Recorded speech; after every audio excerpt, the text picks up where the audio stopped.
How's it going, everybody? My name is Gon and welcome to this episode of Saint Seiya Lore, where we will take a look at the history of Gemini Kanon. As a little disclaimer, we will use the original manga as a main point of reference as it contains the canonical history. I will mention any important difference with the anime series as I assume most of you are more familiar with it. Also, there's a new version coming up called Saint Seiya Final Edition, which may contain changes.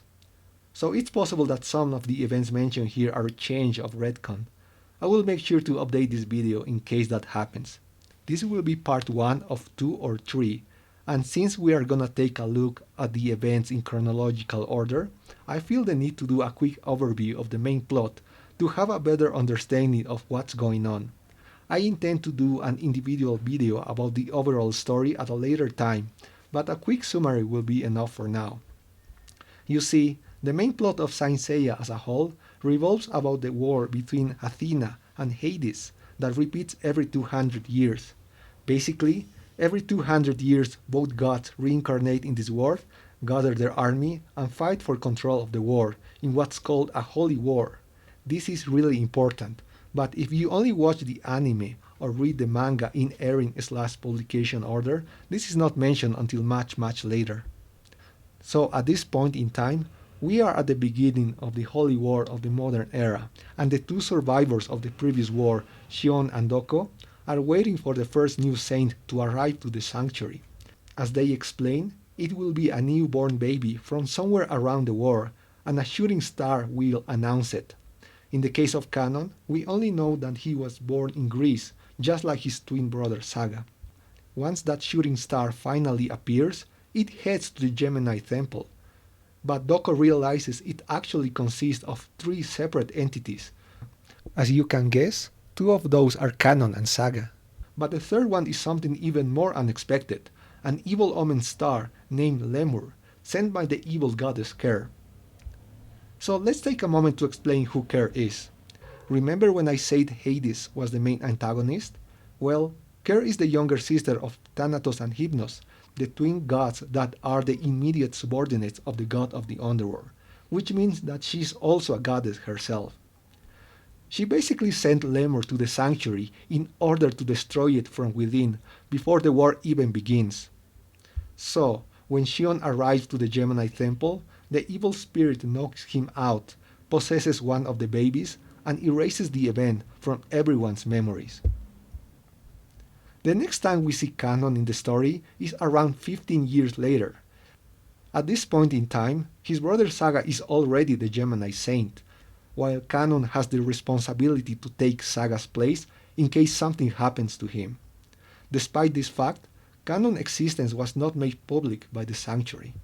We find out that Athena has just reincarnated on Earth, and Shion has chosen Aioros to be the next pope.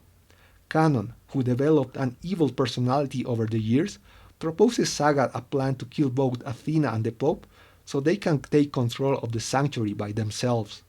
This didn't set well with Saga, who knocks Kanon out and imprisons him inside the Cape Sunium prison, a place said to be impossible to escape from without divine help.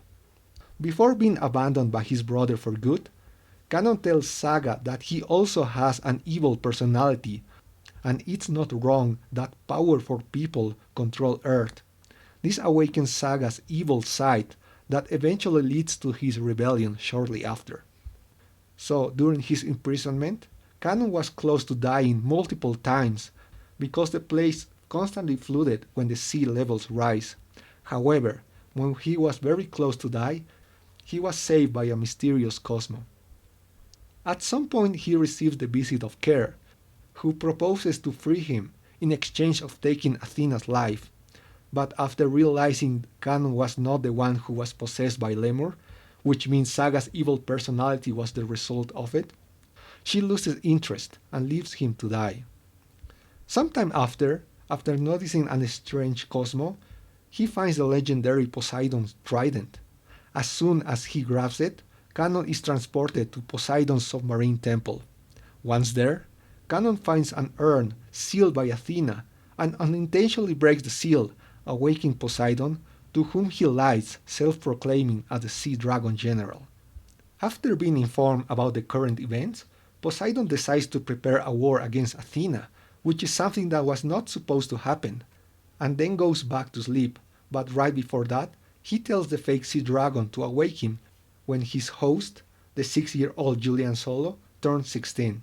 Once Poseidon's spirit is gone, Kanon realizes the opportunity and decides to never truly awake him and instead manipulate Julian Solo in order to take control of Poseidon's army and eventually take over the sanctuary after defeating Athena, so he can be the ruler of both land and sea. The next time we see Kanon is almost 10 years later, at the moment when the sanctuary arc ends. So, to have some context, Saga was just defeated after Seiya used Athena's shield.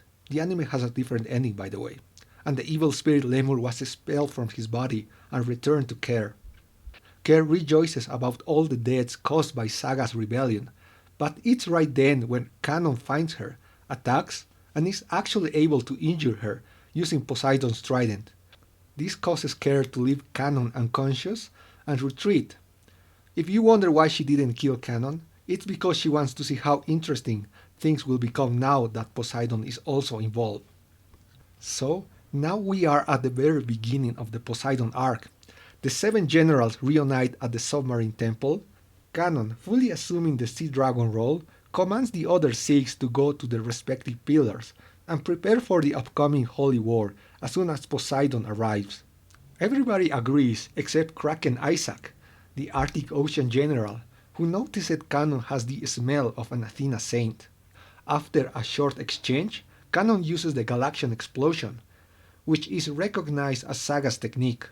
Kanon then reveals his real identity to him, but reassuring that he is very different to his brother and he is very loyal to Poseidon.